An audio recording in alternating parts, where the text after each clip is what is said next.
Main होता है चार, और जिससे कि आपके विभिन्न रस बने।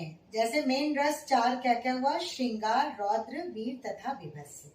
हास्य रस श्रृंगार रस से उत्पन्न होता है, करुण रस रौद्र रस से उत्पन्न होता है, अद्भुत रस वीर रस से उत्पन्न होता है, और भयानक रस विभत्स रस से उत्पन्न होता है। अब बात ये आती है कि 8 रस तो हो गए, 9वें रस की शुरुआत कहाँ से मानी जाती है? तो 9वें रस की शुरुआत 7वीं शताब्दी में जब शारंग देव जी ने संगीत रत्नाकर की रचना की, तो उसमें पहली बार बताया गया कि 9वां रस, और जिसमें शांत रस को 9वें रस के रूप में एक स्थान दिया गया। आगे के चैप्टर में हम आपको ये बताएंगे कि रस, वर्ण और देवताओं का क्या संबंध है। अब जब श्रृंगार रस की बात हो रही है, तो श्रृंगार रस का अगर एग्जाम्पल पूछा जाता है तो उसमें कृष्ण लीला सबसे बेस्ट एग्जाम्पल है। इसके अलावा अभिज्ञान शाकुंतलम ये सबसे अच्छा एग्जाम्पल है। करुण रस का एग्जाम्पल अगर आपको पूछा जाता है तो राजा अज और इंदुमती की प्रेम कहानी है, जिसमें अचानक इंदुमती की मृत्यु हो जाती है। अब आप जानना चाहेंगे कि ये कहानी क्या है, तो इसको शॉर्ट में ये बताएंगे कि राजा अज और इंदुमती एक दूसरे से बहुत प्रेम करते थे। दोनों एक दिन बगीचे में अचानक घूमने के लिए निकले, टहलने के लिए निकले। उनके बीच में बहुत अच्छा सा एक वार्तालाप चल रहा था। अचानक एक पुष्प की माला आके इंदुमती के गले में पड़ती है, मतलब गिरती है, और उसके साथ ही साथ उनकी आकस्मिक मृत्यु हो जाती है।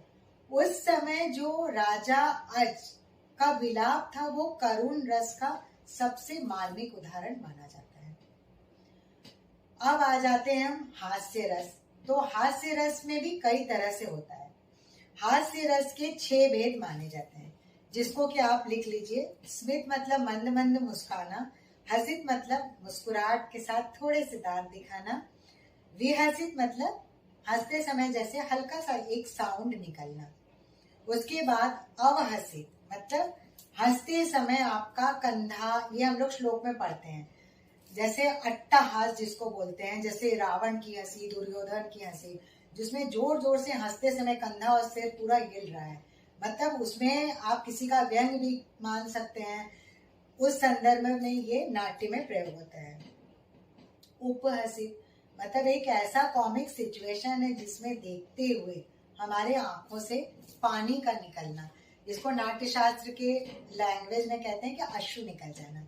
और एक अति हसित जिसमें पेट दबा के हंसना, मतलब हंसते हंसते क्या होता है कि नहीं होता है कि हम हंस रहे हैं और पेट पे हाथ रख रहे हैं, ओ माय गॉड ये कैसा सीन है, इतना हाई क्लास कॉमेडी जिसमें कि अपने आप पे कंट्रोल नहीं होता है, हम गिर भी सकते हैं, पढ़ भी सकते हैं, मतलब कुछ भी हो सकता है।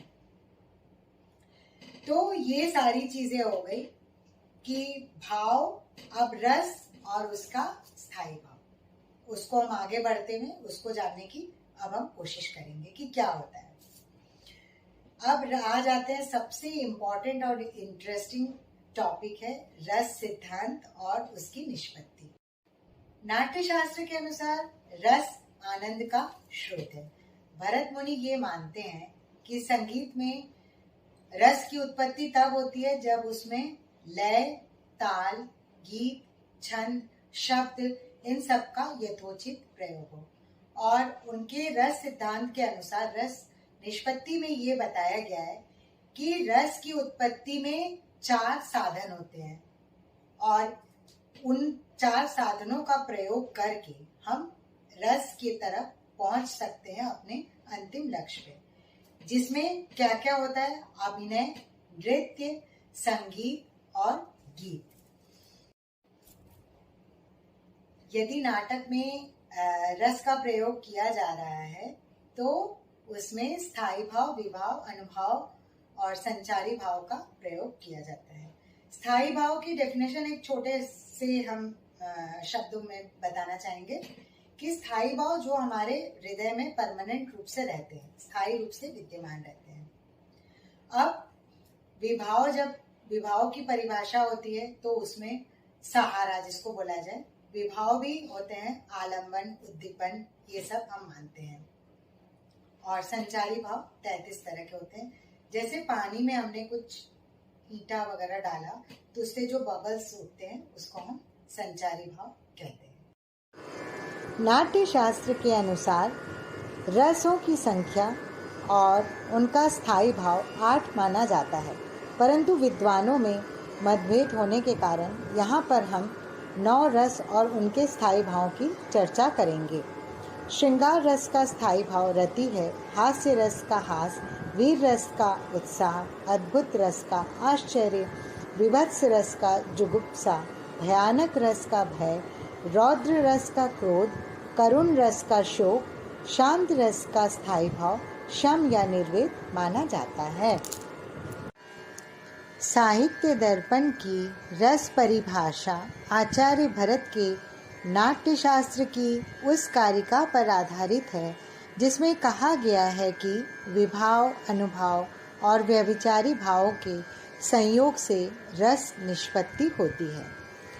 संचारी भाव या व्यभिचारी भाव एक ही होते हैं। इनके नाम 33 हैं जो इस प्रकार हैं: निर्वेद, ग्लानि, शंका, श्रम, धृति, जड़ता, हर्ष, दैन्य, औग्रेय, चिंता, त्रास, असूया, अमर्ष, गर्व, स्मृति, मरण, मद, सुप्त, निद्रा, विबोध, व्रीरा, अपस्मार, मोह, मति, आलस्य, आवेग, वितर्क, अवहित तथा व्याधि, उन्माद, विषाद, औत्सुक्य और चपलता।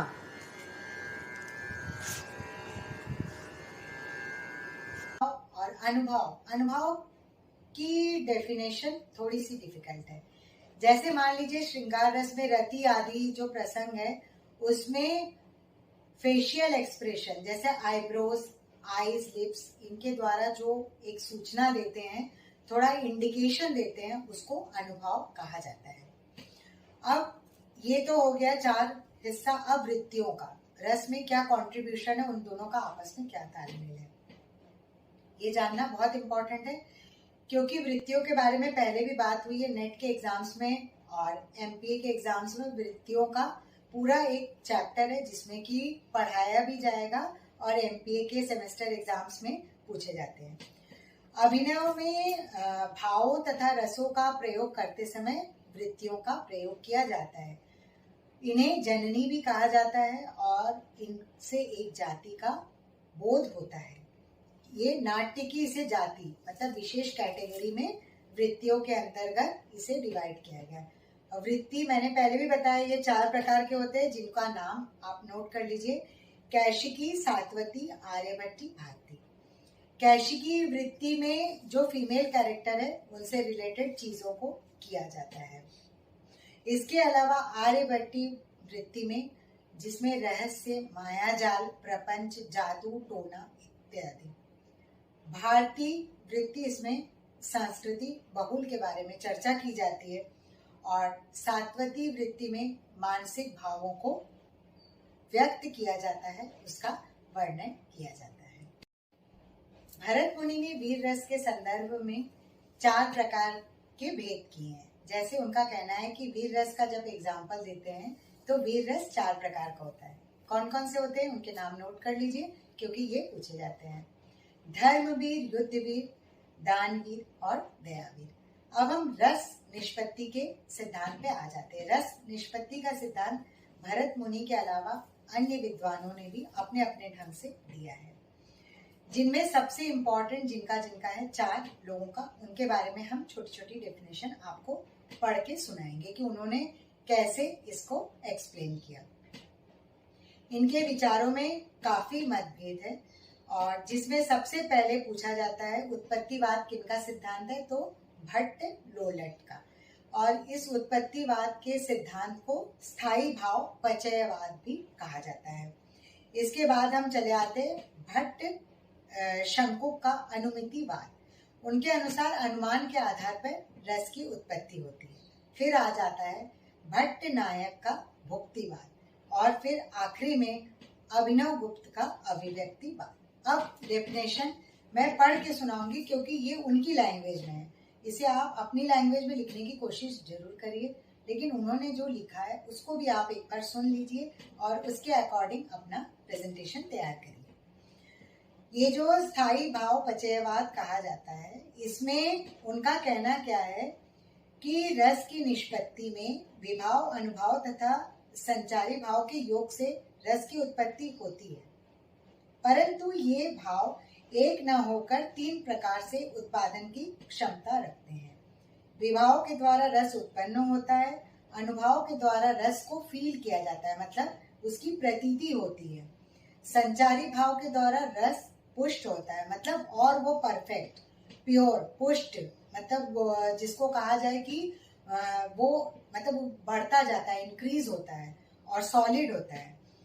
और उसके बाद हमें रस का जो कार्य संपन्न, जब ये भाव पुष्ट हो गया और रस का अपना कार्य संपन्न हो गया, तब दर्शकों को आनंद की अनुभूति होती है। उनके अनुसार एक व्यावहारिक मत है कि जैसे स्थायी भाव जो होते हैं और वो रस को भिन्न ये मानते हैं, क्योंकि उनका कहना है कि जैसे राम, कृष्ण इत्यादि का कैरेक्टर है, अगर कोई आर्टिस्ट उसको परफॉर्म कर रहा है तो उसकी ये एक्टिंग पे डिपेंड करता है कि दर्शकों को रस की अनुभूति हुई कि नहीं हुई, उसका परफॉर्मेंस कैसा है।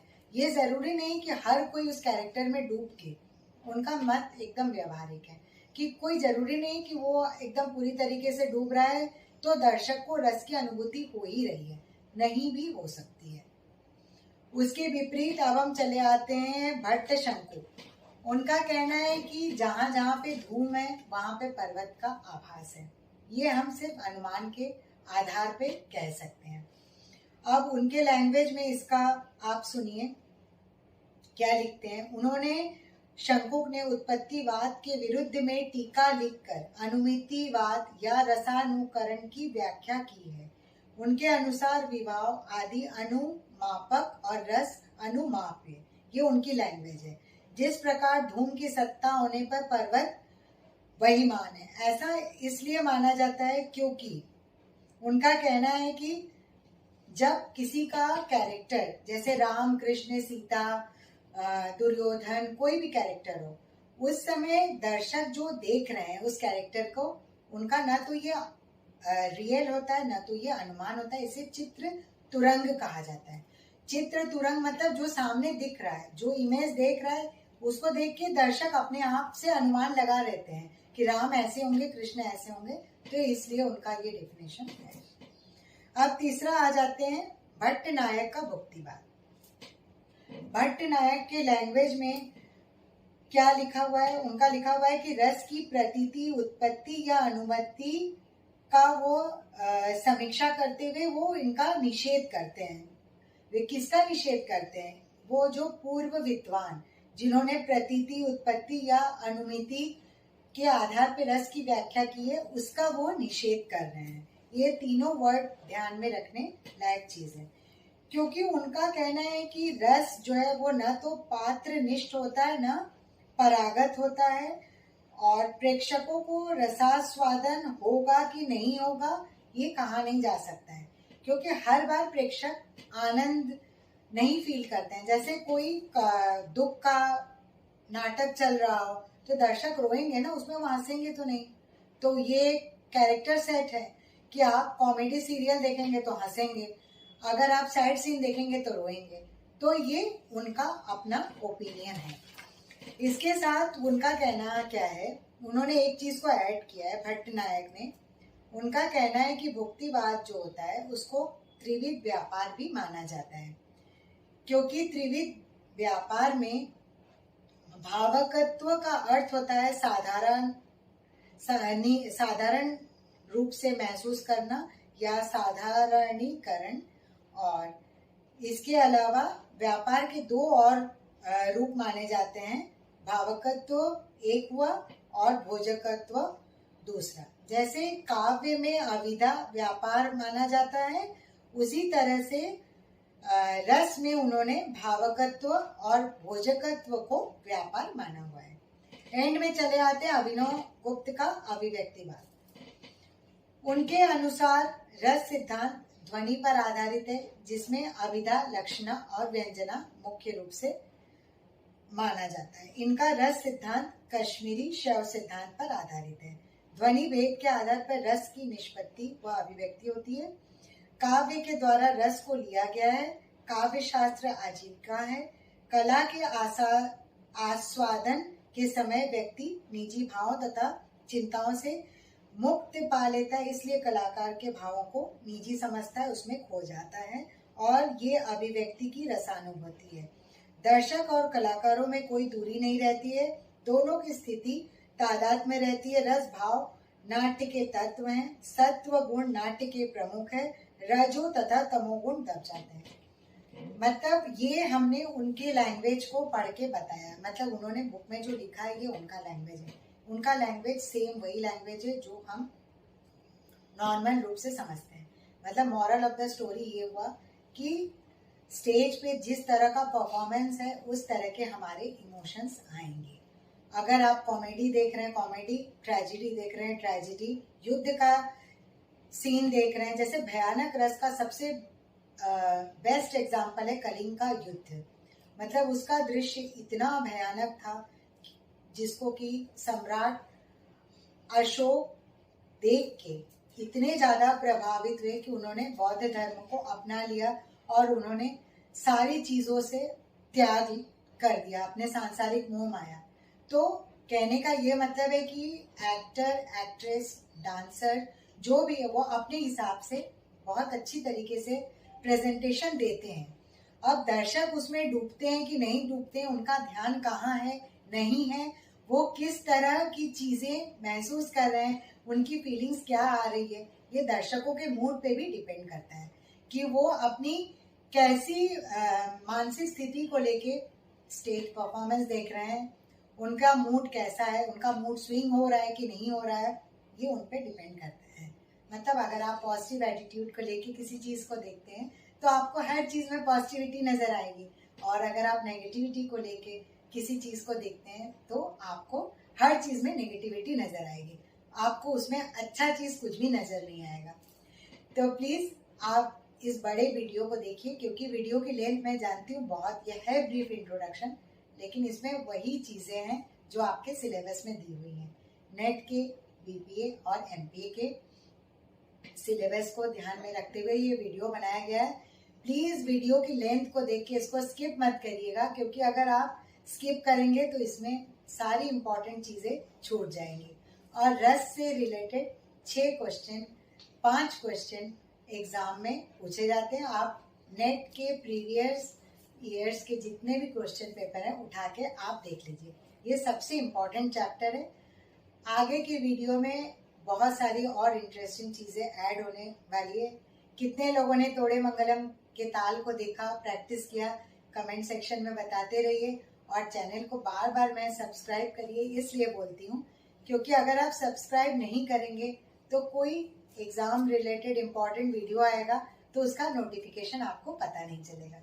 तो कमेंट सेक्शन में और क्या ऐड करना चाहिए, इसमें क्या कमी है, तो उसको आप प्लीज बताइए। सिर्फ तारीफ मत करिए कि वेरी नाइस और ये वो, आप क्वेश्चन उठाइए, क्योंकि जैसे जैसे क्वेश्चन उठाएंगे वीडियो का टॉपिक और अच्छा होगा। क्योंकि अगर प्रॉब्लम हम सॉल्व करते हैं प्रीवियस ईयर के और क्वेश्चन को सॉल्व करते हैं तो आपका जो नॉलेज है काफी बढ़ेगा और हर एग्जाम में आप बहुत अच्छी तरह से तैयारी करेंगे। और एक चीज और बताना चाहेंगे, एक पॉजिटिव मैसेज, यूजी में जिन लोगों का जनरल टेस्ट में कम नंबर आया है वो बिल्कुल भी निराश मत होइए। वो दुगने स्पीड से पुराने क्वेश्चन पेपर को लेके तैयारी शुरू कर दीजिए। मेरे वीडियो को देखिए, उसमें यूजी रिलेटेड जनरल टेस्ट की बहुत सारी जानकारी है। छोटे छोटे मैथ सॉल्व करिए, आगे आपका बहुत अच्छा रिजल्ट होगा। Thank you everyone. अब जल्दी से मेरे चैनल को सब्सक्राइब करिए, लाइक कमेंट शेयर करिए। आज के लिए इतना ही काफी।